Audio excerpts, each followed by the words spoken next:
Hi hello ನಮಸ್ತೆ, ನಾನು ರಾಜು ಅಷ್ಟೇ. ನೀವು ನೋಡ್ತೀರಾ centre point Kannada YouTube channel.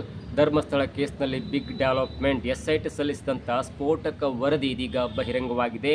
4 ತಿಂಗಳ ಹಿಂದೆಯೇ ವರದಿ ಸಲ್ಲಿಕೆ.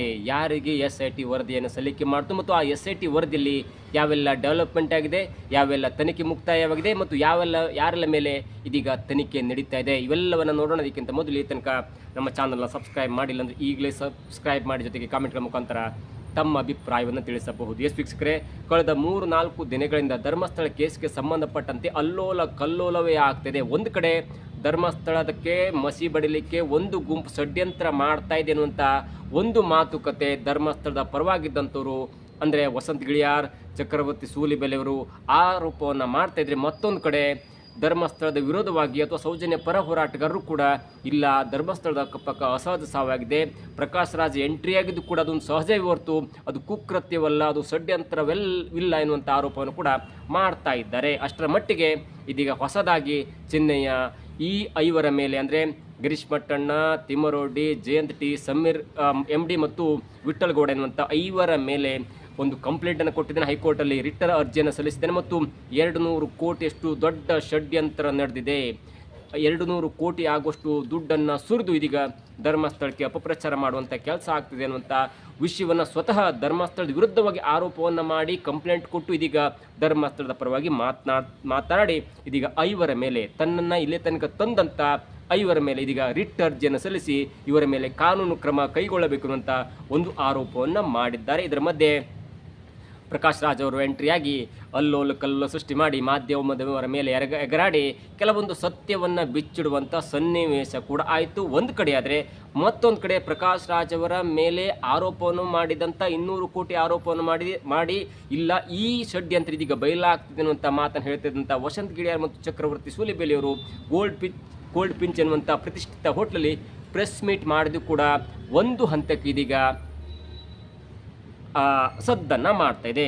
ಇದರ ಮಧ್ಯೆ ನನಗನ್ಸಿದ್ದು ಒಂದು ವಿಚಾರ ಅಂದರೆ SIT 4 ತಿಂಗಳ ಹಿಂದೆ ವರದಿಯನ್ನು ಸಲ್ಲಿಕೆ ಮಾಡ್ತು. ಆ ವರದಿಯಲ್ಲಿ ಏನಿದೆ ಎನ್ನುವುದನ್ನು ಹೇಳೋಕ್ಕೂ ಮೊದಲು ನನಗನ್ಸಿದ್ದು, ಯಾಕೆ ಚಿನ್ನಯ್ಯ ಎನ್ನುವಂಥ ವ್ಯಕ್ತಿ ಪ್ರಕಾಶ್ ರಾಜ್ ಅವರಿಗೆ ಕಾಲ್ ಮಾಡಿದ್ರು? ಇದು ಸಹಜ ಪ್ರಶ್ನೆ, ಇದು ನನ್ನ ಪ್ರಶ್ನೆ ಕೂಡ ಹೌದು, ಇದು ಅನೇಕರ ಪ್ರಶ್ನೆ ಕೂಡ ಹೌದು. ಎಸ್, ಅಫ್ಕೋರ್ಸ್ ಚಿನ್ನಯ್ಯ ಬೋಳಿ ತಂದ ಅಸಹಜ ಸಾವಾಯಿತು. ಗಿರೀಶ್ ಮಟ್ಟಣ್ಣ ಮತ್ತು ತಿಮ್ಮರೋಡಿ ಅವರು ಇವರನ್ನು ಚಿನ್ನಯ್ಯನ ತಂದರು.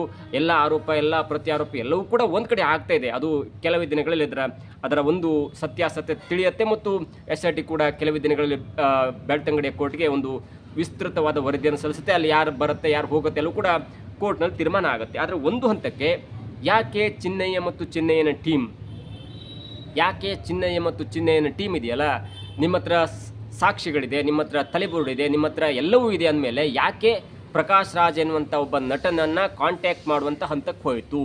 ಪ್ರಕಾಶ್ ರಾಜ್ ಏನು ಸರ್ಕಾರವ, ಪ್ರಕಾಶ್ ರಾಜ್ ಏನು ಗೌರ್ಮೆಂಟಾ, ಪ್ರಕಾಶ್ ರಾಜ್ ಏನು ಉನ್ನತ ಅಧಿಕಾರಿಯ ಗೊತ್ತಿಲ್ಲ. ಯಾಕೆ ಪ್ರಕಾಶ್ ರಾಜ್ ಅವರಿಗೆ ಕಾಲ್ ಮಾಡುವಂಥ ಹಂತಕ್ಕೆ ಹೋಯಿತು? ನಿಮ್ಮ ಹತ್ರ ಸಾಕ್ಷಿ ಇದ್ದ ಮೇಲೆ ಕೋರ್ಟಿಗೆ ಪ್ರೊಡ್ಯೂಸ್ ಮಾಡಿದ್ರಿ, ತಲೆಬೋರ್ಡನ್ನು ತಂದುಕೊಂಡು ಬೆಳ್ತಂಗಡಿಯ ಕೋರ್ಟಿಗೆ ಪ್ರೊಡ್ಯೂಸ್ ಮಾಡಿ 164 ಸ್ಟೇಟ್ಮೆಂಟನ್ನು ಕೊಟ್ಟಿದ್ರಿ. ಅದಾದ ನಂತರ ಬೆಳ್ತಂಗಡಿಯ ಪೊಲೀಸ್ ಸ್ಟೇಷನ್ಗೆ ಹೋಗಿ 163 ಸ್ಟೇಟ್ಮೆಂಟನ್ನು ಕೊಟ್ಟಿದ್ರಿ. ಎಲ್ಲವೂ ಆಗುವಂಥ ಹೊತ್ತಿಗೆ ಯಾಕೆ ಚಿನ್ನಯ್ಯ ಪ್ರಕಾಶ್ ರಾಜ್ ಅವರನ್ನು ಕಾಂಟ್ಯಾಕ್ಟ್ ಮಾಡಲಿಕ್ಕೆ ಹೋದರು? ಏನು ಭಯ ಇತ್ತಾ? ಗೊತ್ತಿಲ್ಲ. ಪ್ರಕಾಶ್ ರಾಜ್ ಎನ್ನುವಂಥ ಒಬ್ಬ ನಟನಿಗೆ ಕಾಂಟ್ಯಾಕ್ಟ್ ಮಾಡೋದು ಯಾಕೆ? ಇದು ಸಹಜ ಪ್ರಶ್ನೆ, ಅದನ್ನು ಒಂದು ಕಡೆ ಇಟ್ಬಿಡೋಣ. ಇನ್ನು ಬೆಂಗಳೂರು ಪೋಸ್ಟ್ ಎನ್ನುವಂಥ ವೆಬ್ ಪತ್ರಿಕೆಯೂ ಕೂಡ ಇದೀಗ ಧರ್ಮಸ್ಥಳ ಕೇಸ್ ಬಗ್ಗೆ ಒಂದು ವಿಸ್ತೃತವಾದಂಥ ವರದಿ ಕೂಡ ಬಹಿರಂಗ ಮಾಡಿದೆ.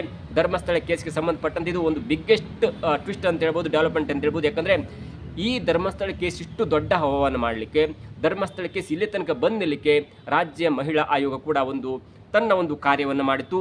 ಅದಾದ ನಂತರ ರಾಜ್ಯ ಮಹಿಳಾ ಆಯೋಗದವ್ರನ್ನು ಕೂಡ ಎಡಪಂಥೀಯರು ಹಾಗೆ ಧರ್ಮಸ್ಥಳ ವಿರೋಧಿ ಅನ್ನುವಂಥ ಹಣೆಪಟ್ಟೆ ಕೂಡ ಕಟ್ಟಲಾಯಿತು. ಅದೇನೇ ಆಗಲಿ, ಅದು ಕಟ್ಟುವವರ ಒಂದು ಸಂಬಂಧಪಟ್ಟಂಥದ್ದು ಮತ್ತು ಕಟ್ಟಿಸಿಕೊಳ್ಳುವವರ ಅಂತ ಸಂಬಂಧಪಟ್ಟಂಥದ್ದು ನಾವು ವರದಿಯನ್ನು ಮಾತ್ರ ಹೇಳ್ತೇವೆ. ಬೆಂಗಳೂರು ಪೋಸ್ಟ್ ಎನ್ನುವಂಥ ವೆಬ್ ಪತ್ರಿಕೆಯಲ್ಲಿ ಇದೀಗ 4 ತಿಂಗಳ ಹಿಂದೆ SIT ಮಹಿಳಾ ಆಯೋಗಕ್ಕೆ ಒಂದು ವಿಸ್ತೃತವಾದಂಥ ವರದಿ ಕೇಳಿತ್ತು. ಅದಕ್ಕೆ ಕಾರಣ ಕೂಡ ಇದೆ. ಜುಲೈ 3ಕ್ಕೆ ಇದೇ ಚಿನ್ನಯ್ಯ ಎನ್ನುವಂಥ ವ್ಯಕ್ತಿ ಬೆಳ್ತಂಗಡಿಯ ಕೋರ್ಟ್ ಮುಂದೆ ತಲೆಬೋರ್ಡಿಯನ್ನು ತೆಗೆದುಕೊಂಡು ಬಂದು 164 ಸ್ಟೇಟ್ಮೆಂಟ್ ಕೊಟ್ಟು ಧರ್ಮಸ್ಥಳ ಅಕ್ಕಪಕ್ಕ ಆದಂಥ ಅಸಹಜ ಸಾವುಗಳ ಪ್ರಕರಣಕ್ಕೆ ಸಂಬಂಧಪಟ್ಟಂತೆ 100 ಶವಗಳನ್ನು ಒತ್ತಡದ ಮೇಲೆ ಹೂತಾಕಿದ್ದೇನೆ ಅನ್ನುವಂಥ ಒಂದು ಪ್ರಕರಣ ಬೆಳಕಿಗೆ ಬಂದಾಗ ಇದೇ ಮಹಿಳಾ ಆಯೋಗ ಜುಲೈ 11ಕ್ಕೆ ಮುಖ್ಯಮಂತ್ರಿಗೆ ಒಂದು ಪತ್ರ ಬರೆಯುತ್ತೆ. ಇದು SIT ರಚನೆ ಆಗಬೇಕು, ಇಲ್ಲಿ ಅಸಹಜ ಸಾವಾಗಿದೆ, ಹೆಣ್ಣು ಮಕ್ಕಳ ಒಂದು ಕೊಲೆಯಾಗಿದೆ ಅನ್ನುವಂಥ ಒಂದು ಪತ್ರ ಬರೆದಾಗ ರಾಜ್ಯ ಸರ್ಕಾರ ಸಿದ್ದರಾಮಯ್ಯನವರು ಕೂಡ ಜುಲೈ 19ಕ್ಕೆ ಒಂದು SITಯನ್ನು ಫಾರ್ಮ್ ಮಾಡ್ತಾರೆ. ಅದಾದ ನಂತರ ಎಲ್ಲವೂ ಕೂಡ SIT ಒಂದು ಆಗು ಹೋಗು ತನಿಖೆಯನ್ನು ಇದೇ ಮಹಿಳಾ ಆಯೋಗ ಒಬ್ಸರ್ವ್ ಮಾಡ್ತಾ ಇರುತ್ತೆ.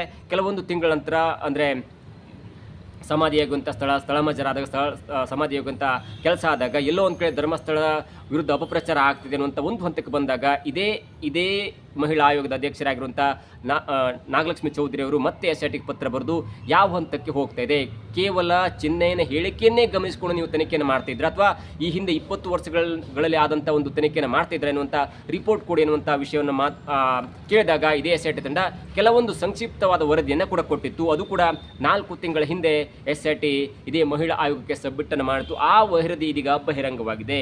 ಆ ವರದಿಯಲ್ಲಿ SIT ಪ್ರಮುಖವಾಗಿ 5 ಅಂಶಗಳನ್ನು ಸಿನಾಪ್ಸಿಸ್ ಮುಖಾಂತರ ಮಹಿಳಾ ಆಯೋಗಕ್ಕೆ ಕೊಟ್ಟಿತ್ತು. ಅದರಲ್ಲಿ ಮೊದಲನೆಯದಾಗಿ 1998ರಿಂದ 2012ರವರೆಗೆ ಸೌಜನ್ಯ ಕೊಲೆ ತನಕ ಧರ್ಮಸ್ಥಳಕ್ಕೆ ಸಂಬಂಧಪಟ್ಟಂಥ ವಿಷಯದಲ್ಲಿ 1500 ಸಾವಿನ ತನಿಖೆಯನ್ನು 1500 ವ್ಯಕ್ತಿಗಳ ಸಾವಿನ ತನಿಖೆಯನ್ನು SIT ಮಾಡ್ತಾ ಇದೆ. ನಂಬರ್ 1. ಎರಡನೇದಾಗಿ ಬಂಗ್ಲೆಗುಡ್ಡದಲ್ಲಿ 7 ತಲೆಬುರುಡು ಸಿಕ್ಕಿದೆ ಮತ್ತು ತಲೆಬುರುಡುಗಳನ್ನು FSL ರವಾನೆ ಮಾಡಲಾಗಿದೆ ಮತ್ತು ಈ ಮೃತರ ಸಂಬಂಧಿಕರ ಪತ್ತೆ ಕೂಡ ಹಚ್ಚಲಾಗಿದೆ. ಕೆಲವೊಬ್ಬರು ಕಂಪ್ಲೇಂಟ್ ಕೊಟ್ಟಿದ್ದಾರಲ್ಲ ಬಂಗ್ಲೆಗುಡ್ಡದಲ್ಲಿ ಅಥವಾ ಬೇರೆ ಬೇರೆ ಪ್ರಕರಣಕ್ಕೆ ಸಂಬಂಧಪಟ್ಟಂತೆ ಅವರ ಪತ್ತೆ ಕೂಡ ಹಚ್ಚಲಾಗಿದೆ. FSL ರಿಪೋರ್ಟ್ ಬಂದ ನಂತರ DNA ಮ್ಯಾಚ್ ಕೂಡ ಮಾಡಲಾಗುವುದು. ಇದು 2ನೇ ಪಾಯಿಂಟ್. 3ನೇದಾಗಿ ಮುಚ್ಚಿ ಹಾಕಿದ 4 ಕೊಲೆ ಪ್ರಕರಣಗಳ ತನಿಖೆಯನ್ನು ಮಾಡ್ತಾ ಇದೆ.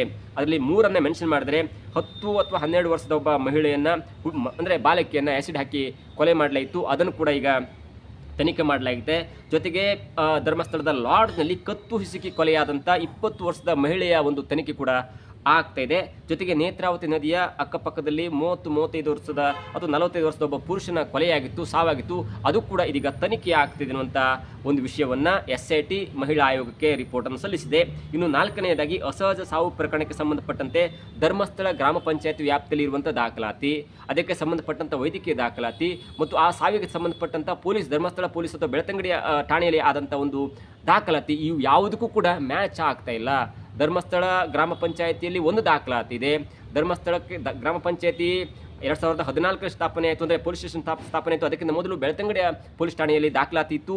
ಅಂದರೆ ಧರ್ಮಸ್ಥಳ ಗ್ರಾಮ ಪಂಚಾಯತಿ ವ್ಯಾಪ್ತಿಯಲ್ಲಿ ಇರುವಂಥ ದಾಖಲಾತಿ, ಬೆಳ್ತಂಗಡಿಯ ಪೊಲೀಸ್ ಸ್ಟೇಷನಲ್ಲಿ ಇರುವಂಥ ದಾಖಲಾತಿ ಮತ್ತು ಆ ಶವಗಳ ಸಂಸ್ಕಾರ ಮತ್ತು ಸ್ಟೋರೇಜ್ ಎಲ್ಲವಕ್ಕೆ ಸಂಬಂಧಪಟ್ಟಂತೆ ವೈದ್ಯಕೀಯ ಇಲಾಖೆಯಲ್ಲಿ ಇರುವಂಥ ದಾಖಲಾತಿ ಒಂದಕ್ಕೊಂದು ಮ್ಯಾಚ್ ಆಗ್ತಾ ಇಲ್ಲ.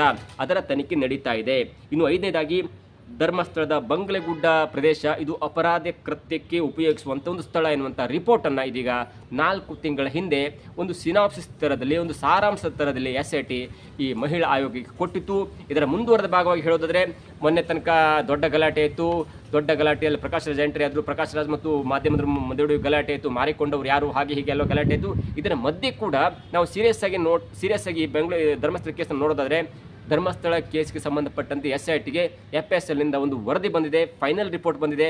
ಬಂಗ್ಲೆಗುಡ್ಡ ಪ್ರದೇಶವನ್ನು ಸಾವಿನ ತಾಣ ಎನ್ನುವಂಥ ಒಂದು ಪಾಯಿಂಟನ್ನು ಕೂಡ SIT ಈಗ ನೋಟ್ ಮಾಡಿಕೊಂಡಿದೆ. ಜೊತೆಗೆ ಅಲ್ಲಿ ಸಿಕ್ಕಂಥ 2 ತಲೆಬುರುಡೆಗಳ ಪೈಕಿ ಬಂಗ್ಲೆಗುಡ್ಡದ 7 ತಲೆಬುರುಡೆ ಸಿಕ್ಕಿತ್ತು. ಅದರಲ್ಲಿ ಒಂದು ತಲೆಬುರುಡೆ ಮಹಿಳೆಯದು ಎನ್ನುವುದು ಗುರುತಿಯಾಗಿದೆ. ಮತ್ತೊಂದು ಮೃತದೇಹ ಅಯ್ಯಪ್ಪ ಎನ್ನುವಂಥ ಮೃತದೇಹ ಕೂಡ ಪತ್ತೆಯಾಗಿದೆ. 2017ರಲ್ಲಿ ಅಯ್ಯಪ್ಪ ಎನ್ನುವರು ಕೊಡಗು ಮೂಲದಿಂದ ಬಂದುಕೊಂಡು ಬಂಗ್ಲೆಗುಡ್ಡದ ಪ್ರದೇಶದಲ್ಲಿ ಆತ್ಮಹತ್ಯೆ ಮಾಡಿಕೊಂಡಿರಬಹುದು ಎನ್ನುವಂಥ ಸಂಖ್ಯೆ ವ್ಯಕ್ತವಾಗಿತ್ತು ಮತ್ತು ಮನೆಯವರು ಕೂಡ ಕಂಪ್ಲೇಂಟ್ ಕೊಟ್ಟಿದ್ದರು.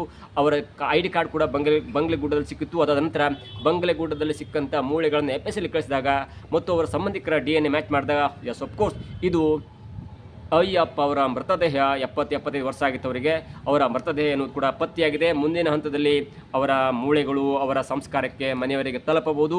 ಸದ್ಯಕ್ಕೆ SITಯ ಹೆಡ್ ಆಗಿರುವಂಥ ಪ್ರಣಬ್ ಮೊಹಂತಿ ಅವರು ಹೊಸ ಗೃಹ ಸಚಿವರಾಗಿರುವಂಥ ಮಲ್ಲಿಕಾರ್ಜುನ್ ಖರ್ಗೆ ಅವರ ಪುತ್ರ ಪ್ರಿಯಾಂಕ್ ಖರ್ಗೆ ಅವರನ್ನು ಮೀಟ್ ಮಾಡಿದರೆ ಎಲ್ಲ ವಿವರವನ್ನು ಕೊಟ್ಟಿದ್ದಾರೆ. ಸದ್ಯವೇ ಒಂದು ಹಂತಕ್ಕೆ ಇದೀಗ ಫೈನಲ್ ರಿಪೋರ್ಟ್ SIT ಬೆಳ್ತಂಗಡಿಯ ಕೋರ್ಟ್ಗೆ ಸಬ್ಮಿಟ್ ಮಾಡುವಂಥ ಎಲ್ಲ ಸಾಧ್ಯತೆ ಇದೆ. ಇನ್ನು ತನಿಖಾ ಹಂತವಾಗಿ SIT ತಂಡ ಮಹಿಳಾ ಆಯೋಗಕ್ಕೆ ಸಲ್ಲಿಸಿದಂಥ ವರದಿಯಲ್ಲಿ 5 ಉಲ್ಲೇಖಗಳು ಆಗಿದ್ದನ್ನು ನಾನು ಈಗಾಗಲೇ ಹೇಳಿದ್ದೇನೆ. ಮುಂದಿನ ಹಂತದಲ್ಲಿ ಏನಾಗುತ್ತೆ ಎಲ್ಲವೂ ಕೂಡ ಕಾದು ನೋಡಬೇಕು. ಇದಾಗುತ್ತೆ ಇವತ್ತಿನ ವಿಶೇಷ. ನೋಡ್ತಾರೆ ಸೆಂಟರ್ ಪಾಯಿಂಟ್ ಕನ್ನಡ ಯೂಟ್ಯೂಬ್.